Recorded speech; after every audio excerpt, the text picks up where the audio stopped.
But the three subjects I want to cover are what's going on with this gas plant fiasco. What is the story and what's going to happen there? The second subject I want to bring up with you is I want to look at the transformation of the legal structure for our power system, particularly the Green Energy Act, and just talk about its implications. And finally, the last piece is to look at, to give you some feedbacks and thoughts about the white paper that was issued by the party that passed the prosperity document called Affordable Energy. It's a discussion document that was put forward back in May of last year, and I don't think it's received nearly enough attention. The gas plant scandal is not even in the top 5 of the worst decisions that this government has made on the energy file. But it is one that has gripped the public imagination. Here's a case where the Premier's office and his campaign team used public expense and a very large amount of public money spread out over a long time horizon, a 20-year time horizon. But they used public money directly for their own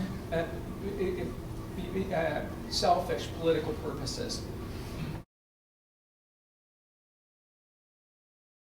But a key piece of the Auditor General, the Auditor General story is that the direction that they received from the legislature to initiate the investigation specified an investigation only of the Mississauga plant. Okay? So the Oakville story, where the big money is on the table, that story is not subject to the auditor's purview until we get the legislature back in action and we can kind of get the auditor back on.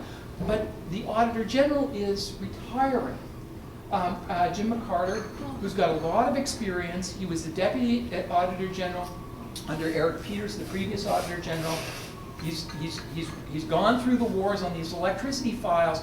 We're going to lose all his expertise unless we can get a new government quickly in place at Queen's Park and perhaps bring him back on a consulting capacity.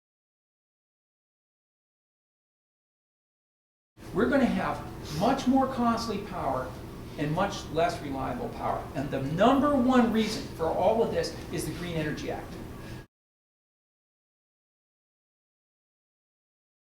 And if we don't, we end up with a power system that looks like Denmark or Germany or Spain. They pay, in Denmark, households pay about over 40 cents Canadian a kilowatt hour for power. We're not there yet, but we're en route. Well, Germany is quickly coming to their senses, okay? They've got a big problem. Their power system is in terrible shape. Industry is leaving in big amounts, okay? The chemicals, metals, refining, manufacturing, they're packing up and they're just getting out of there because they've messed up their power system so badly. And Kathleen Wynne has just said, you know, earlier this week, she is all Dalton McGuinty all the way on continuing this whole revolution. That, if we don't stop her, we are sunk.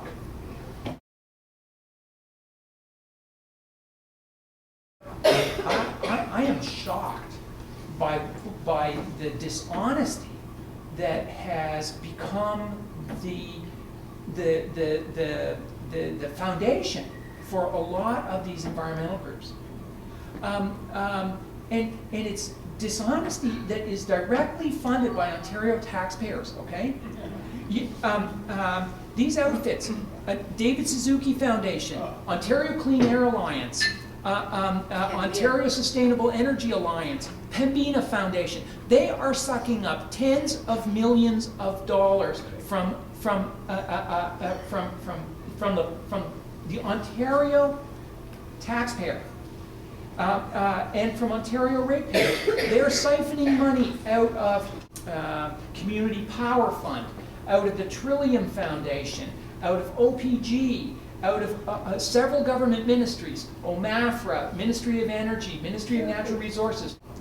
Those organizations crank out all this propaganda that coal power is killing hundreds of Ontarians every year, that wind power replaces coal power, all this junk, okay? Just garbage that these people put out all the time.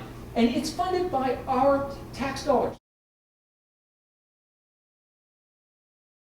When we turn to this Paths to Prosperity document, the Affordable Energy document, I'm very proud to have played a modest role in assisting in the drafting and the editing of that document. But there were many, many hands on the document. I want to impress upon you just how impressive that work is.